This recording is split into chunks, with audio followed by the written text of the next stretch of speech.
Welcome to QWERTY Writing Life Podcast, where we have candid chats about our creative lives. This is May. And I'm Joy. For more information about our podcast, monthly newsletter, or author resource series, visit us at QWERTYWritingLife.com. That's QWERTY, spelled QWERTY. It's the first 6 letters on your keyboard. So, are you ready? Grab your tea. Or your coffee, and let's chat. Hello, everyone. It's another week. Hello and welcome. Tonight, we're going to be talking about creative hacks. And I know that you've heard that before in previous episodes, but we're doing a series. Yay! So we are going to be talking about efficiency for business and platform.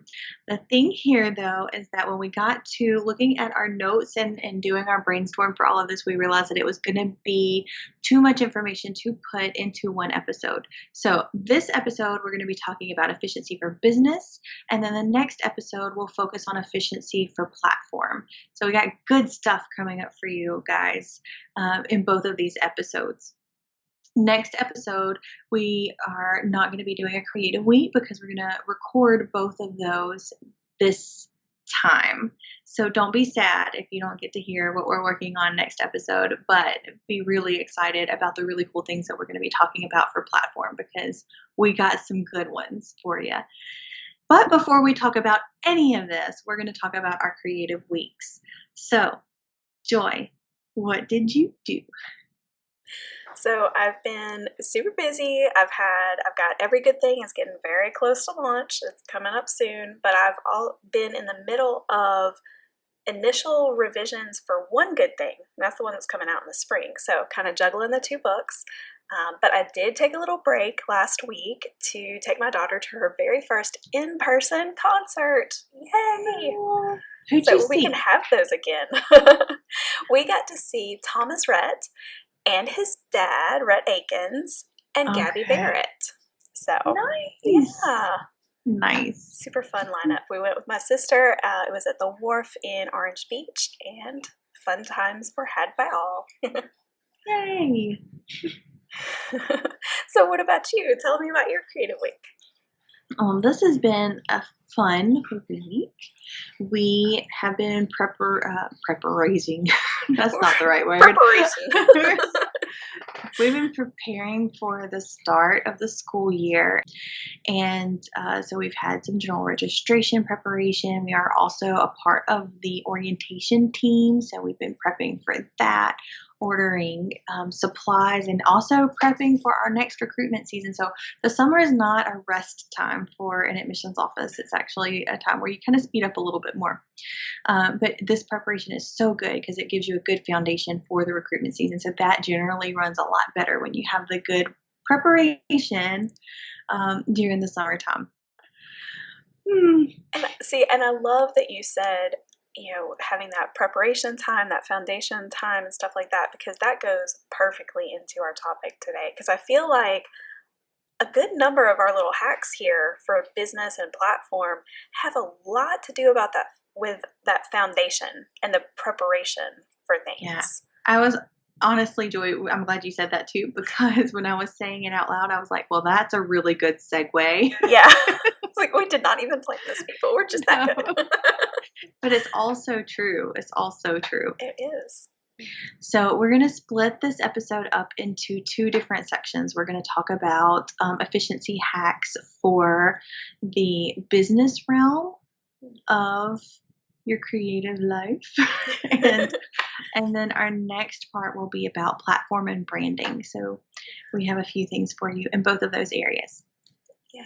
So for business, and I will say, I do feel like some of these things sort of overlap just a little bit, the business and the platform and branding. So if we say something, you might be thinking, well, that sounds platformy or branding or whatever. But I mean, they do go hand in hand. I mean, of course, but these are the distinctions that we made in these hacks that we came up with.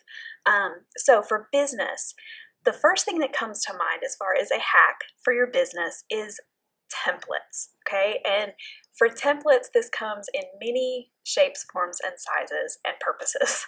So for us, this looks like templates for contracts. So y'all know that I have an editing business. I have a template for my contract for my editing clients. So when I get a new client, I go in and everything is pretty simple to, just change out names and those kinds of details, dates, things like that. That saves me a ton of time. A ton of time, because a contract is a pretty big thing. So you wouldn't want to have to retype something like that over and over. The same with communication. We get the same questions for our podcast, or we get the same questions for just being an author, or oh, tell me about self-publishing. A lot of times the questions that we get are the same. So I have not always done a great job of this, and I'm trying to be more mindful of it. When I get one of those questions that I know come up often, to kind of copy and paste what I put. And it doesn't mean that I'm going to send the exact same thing to another person, because every person's unique, right? They're going to ask it in just a slightly different way. So you might have to tweak it a little bit, but it saves a lot of time.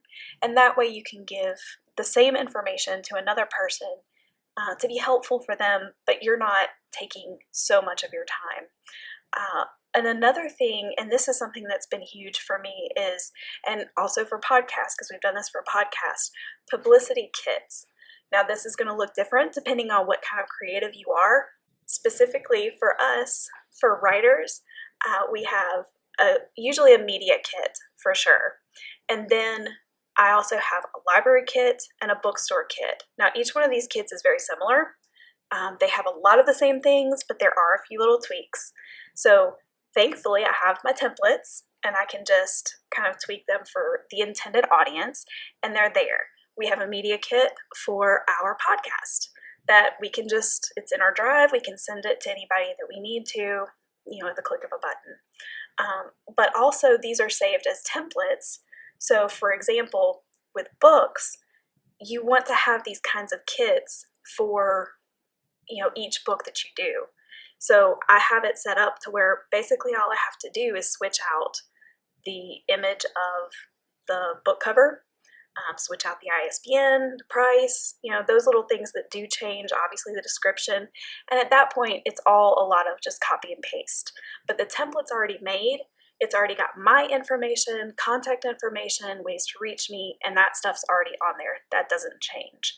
I also have book club kits, and those are kind of templated out because I share the same types of information. Obviously, you have to redo a lot of things for each specific book, but I kind of have that ready to go. So it's a lot quicker of a process now with my third book to come up with a book club kit than it was with my first one.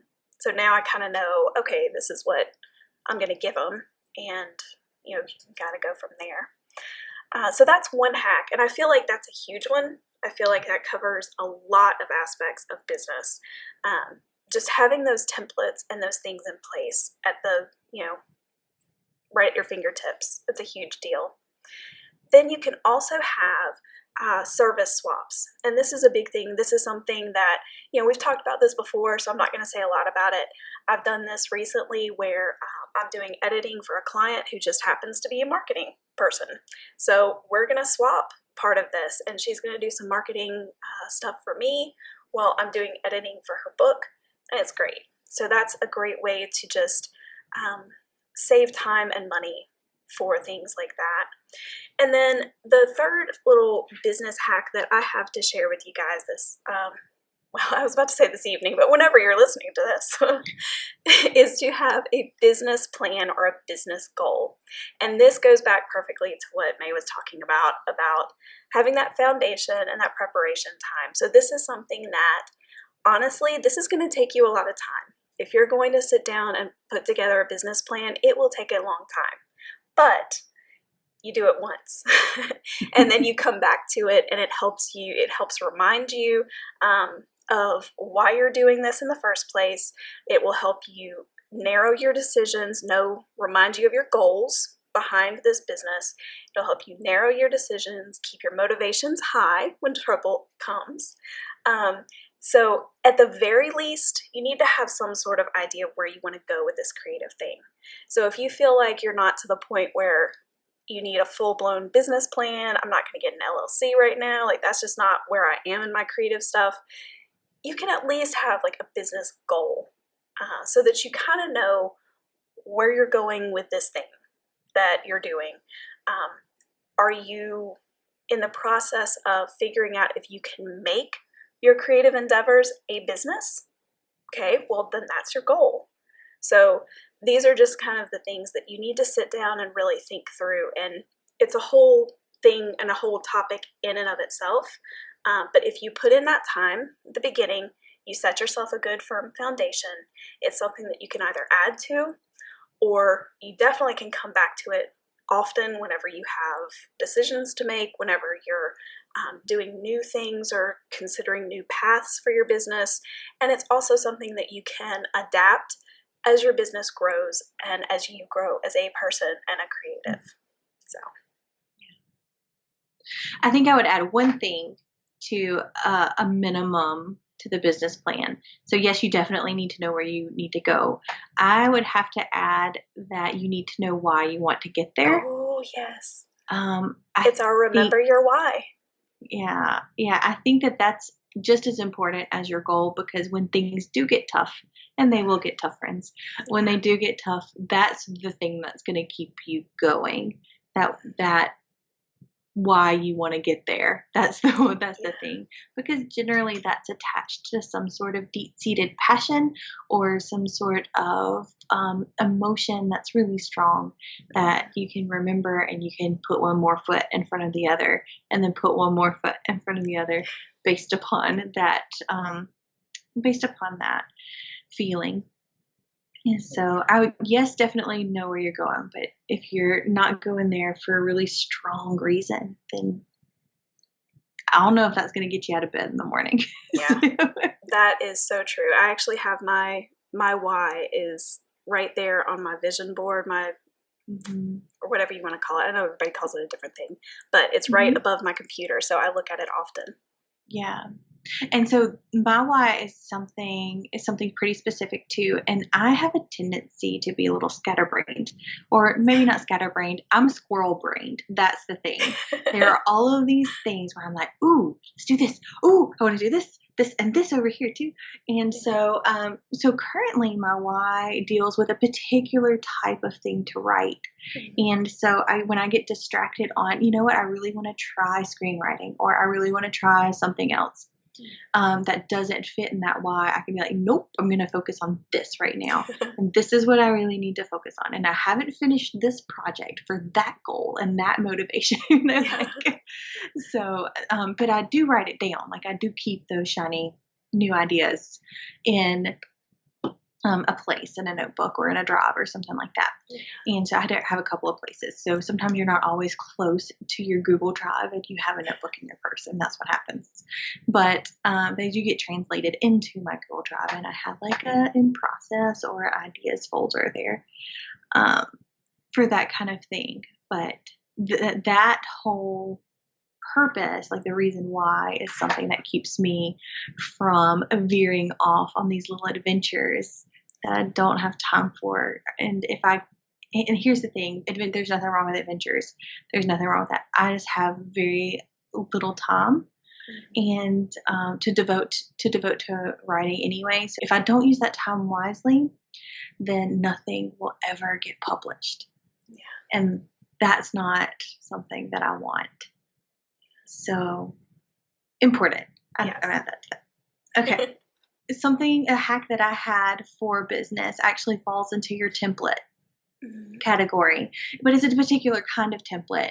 And this is an event or a decision evaluation template. So you have particular questions that you ask yourself about any event that you do, if you're a speaker at a conference, if you are instructional painting or something like that, or if you're spending if you end up deciding to do like a social media campaign and you have like giveaways for a particular amount of time or something like that, anything that you do that is kind of like a campaign or an event or something that you expend time and or money on, I think you should evaluate it at the end of it to decide if it's worth your time and your effort and your money. And so a couple of questions that you could put on your template would be, did you enjoy it? So I know I just said time and money, etc., but it is important if you actually enjoy doing the daggone thing, right?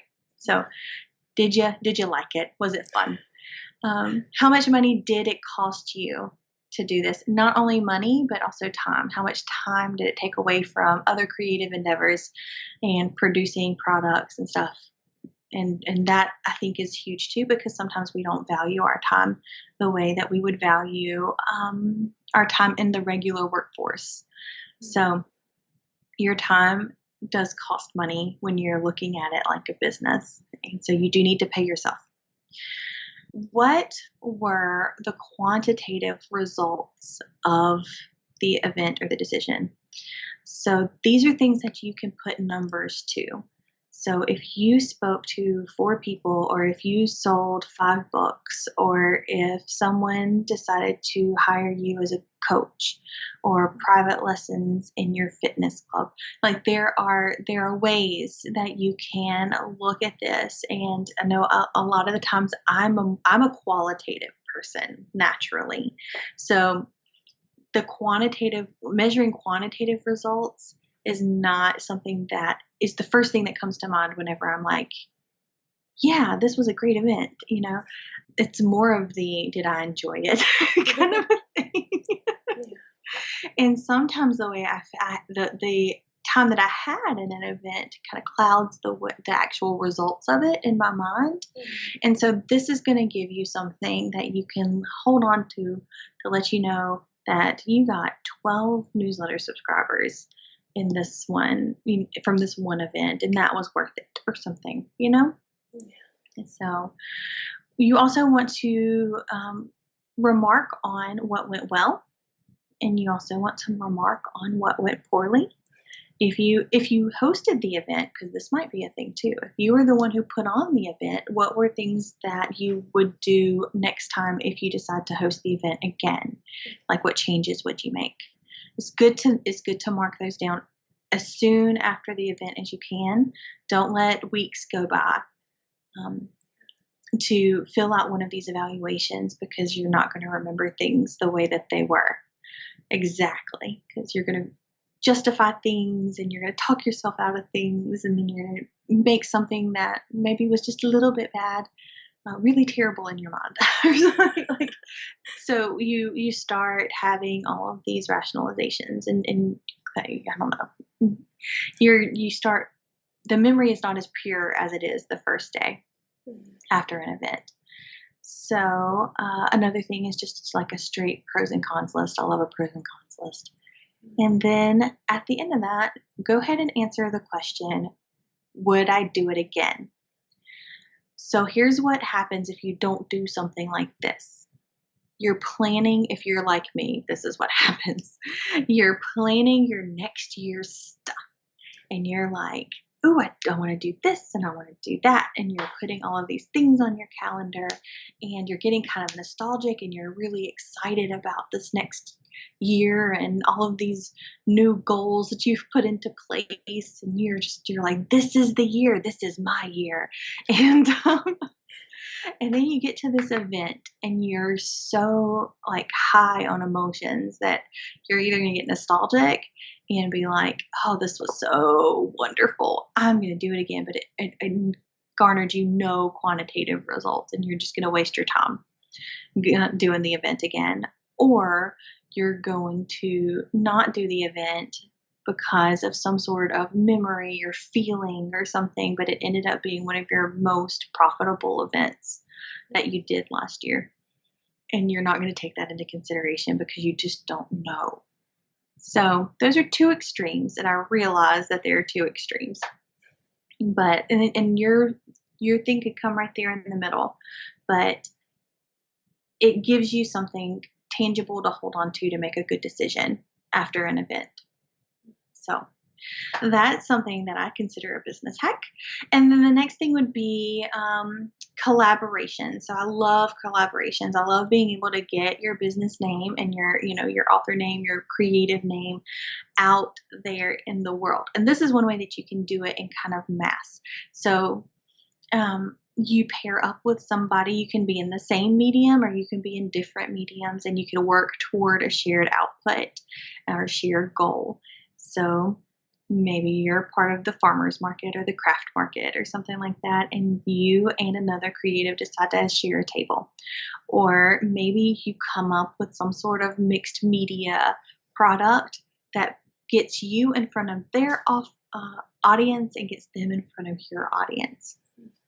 So there's a lot of ways that you could do collaborations, but always be looking, and don't box yourself in whenever you're thinking about collaborations, because it just so happens that some of the best collaborations are things that you would never, ever pair together. Another thing that would be a business efficiency hack would be to locate a business that you are hopefully going to be in the next 3 to 5 years or something like that, and contact them. Even if you don't know them, you don't have to know them in order to ask for a conversation. But contact them and maybe just see if they could talk to you for 30 minutes. Maybe let them, maybe you buy them lunch or coffee or something like that, and just have a conversation about some things that you have questions on, like how to set up an LLC, or what are some of the pitfalls of having an LLC. Is starting a business as terrible as some people say that it is? Is it as wonderful as some people say that it is? There are some really strategic things, and you can get down nitty gritty as far as practical things like the LLC. Let's talk about the best way to do your taxes and things like that. Those are two things that are really scary to me. So, so that's generally where I go to. It's how do the taxes work? And can someone else do them for me? So that's But you could also, if they have a freelancer, or if they're paired up with somebody like an accountant or some sort of temp position or temp office where they're providing workers for you for a certain period of time. Sometimes you won't be able to afford a full-time person in order to help you do what you do, but you know that a particular time is really busy for you, and you know that you're going to need help. Where do you find that help? That sort of thing. So all of these questions, find you a mentor, talk to them. The next thing that I am going to say is probably something that you already use in some aspects in your life. So we're going to just roll this over to a business aspect, but they're in combination. One is a link tree, or some sort of website that allows you to put all of the different URLs in one place. So Instagram made this necessary because they would only allow you to put one URL in your profile page. And so some brilliant person came up with the idea of a bio tree or a link tree. And whoever that was, thank you so very much. So what you do is, though, whenever you make your QR code, you don't make it to your social media page. Sometimes you don't even make it to your website. If you make it to your link tree, that means that whatever you use that QR code, whether it's an ebook, whether it's promotional brochures, however you want to do it, whatever you use it on, it's something that's easily modified through the Linktree account. And I'm not affiliated with Linktree. I just really love it. Okay? I don't get a kickback if you go buy a Linktree account, but I should, because I tell everybody about it. I got my full-time job using a Linktree. Everybody's using a Linktree, but so it's just so in this uncertain world. Whenever you have to change things so many times, and maybe one day you will decide that you don't want a Facebook account anymore, or you don't want to do something else anymore, or you want to add an artist page, or if you want to put an online profile or an online gallery, you have a place where you can modify that information, but you don't have to reprint your business cards. You don't have to reprint your promotional items, and that saves you a ton of money It also saves you a lot of time too, because that's just really annoying. And so something to say, just to toss in there, is that QR codes and your link tree, or there are other websites, that's not the only one, you can do both of these things for free. So you can set up and you can make your little QR code. It's the little funny squiggly lines and whatevers that you see in like a square format everywhere these days, where people can hold up their phone and they can just open their camera and it opens up that one link. In this case, if you use the link tree, it opens up one link, but that one link is like all of your links. So they can go to wherever you want. And like I said, the good thing is you can do both of these things for free. Now, yes, there are premium accounts and things that you can pay for to give a little bit more branding stuff. Yeah, as we're going to get into branding in just a minute. But you can do more things like that with a paid thing. But you can do both of these for free. And I do encourage you to put a QR code on your business cards as well. So if you're printing some business cards, it's really easy for people to hold up their phone, click on your website, find out more about you in a very short period of time. And that's what you want to do. You want to use that first impression, and you want to use that in-person relationship conversation that you've just had with somebody. You want to use that to its utmost. And so if you have everything to where it's clear and it's concise, it's easy to use for them to take an action step after that, like go to your website or something, sign up for your newsletter, things like that. Super easy things are going to be the best. So if they have to go and they have to click 16 different things, or if they have to type in www. Nobody does that anymore. I know, I just showed my age, didn't I? But if they have to do that, they're probably not going to do that until they're like, oh, I'll do this later. And then they've lost the excitement of the interaction. So there's a little hack for you there with the QR code and the link tree. My final business, yes, this is my final one. I was like, maybe I have another one. Nope, I'm good. But my final business hack is going to be a business calendar, like a yearly calendar that you have for businessy things that they're repetitive and that you know are going to be coming up. And so you're not in the middle of January and you're like, oh, I should have done that thing in October. So here's the thing. Use a calendar you're going to put when things happen, like if you have any kind of yearly reports or things like taxes or business evaluation or something, because you do want to evaluate your business in a timely fashion. So I would think a yearly evaluation would be a good thing.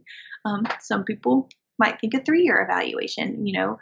For universities, there's an accreditation every 5 years situation. So there are steps and stones that you need to use in order to make sure that your business is running well and that it's growing, or it's doing exactly what you want it to do. Because sometimes you don't want your business to grow. You want to stay exactly where it is. But and some other things that you could put on this business calendar would be like when to pay for permits, or when to renew license, or when your Canva Pro account is about to be drafted out of your account so you don't spend extra money on that pair of shoes that month. So that's not a real life example, but I could see me doing that. So maybe you could put on the calendar when you have peak product sales. And so you can make sure that you have a new product out there whenever people are looking for new products. So Christmas is a big time for authors. Anytime between like November and Christmas is when people have some breaks off of work. It's sometime when people feel nostalgic and they want to feel all warm and fuzzy inside, and so they buy those Christmas stories, things like that, or they watch the Hallmark movies. So we know that if we're going to put some things out there, then November, somewhere between October and January is going to be a good time to release something new. It's also a time when people are buying for other people. So if you have a product that's a good gift, and sometimes it's a unique gift for a niche type of person, then you're gonna want to have that out there in the world in that time instead of another time when people are like not buying things quite as much. So, also, you would want to have things on there like maybe you have a community annual festival. So go ahead and put that on there. Remember that you need to sign up for it, grab a table, and be there. Just repeatable, important things. So this does two things: keeps you organized, and it keeps you in a good place, a smart place whenever you're making things and putting it out in the world. But also, if you ever do grow into a place where you're going to be able to hire a virtual assistant or an assistant in person, you will be able to give them this calendar. And it's something that you will not have to come up with on the spot. It'll be ready for you so they could get started running instead of crawling. And that would save you some good time. Yeah, for sure. That's a great thing. Okay, I think we're ready for our QWERTY challenge. Yep. So for this series, we have been really focusing on the same QWERTY challenge that we've had the whole time. So you get to pick a hack, any hack you like, anything that resonated with you in this episode, give it a shot. If you get to a point where you think that it is just plain torture and it's not helping you at all, then you probably chose the wrong hack. So put that hack down and grab you another one and see if that one is the one for you. Remember, a lot of what we do in our creative lives is just trial and error, seeing what works for us and what doesn't. And I also think that is a good thing for us to do in our personal and professional lives too. And I love how kind of evaluating your creative life gives you an opportunity to look at other areas of your life too, because if it is true for one area, it very well might be true for another. So give it a shot. Let us know. You can contact us at QWERTYWritingLife@gmail.com. Have a great week. Go make something. Bye. Bye.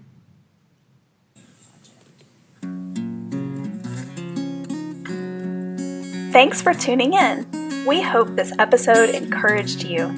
Like all creatives, we thrive on consumer recommendations. So, please consider leaving us a review and sharing our podcast with your creative friends. If you'd like to continue this conversation, visit us on our website at QWERTYWritingLife.com or on Instagram at QWERTYWritingLife.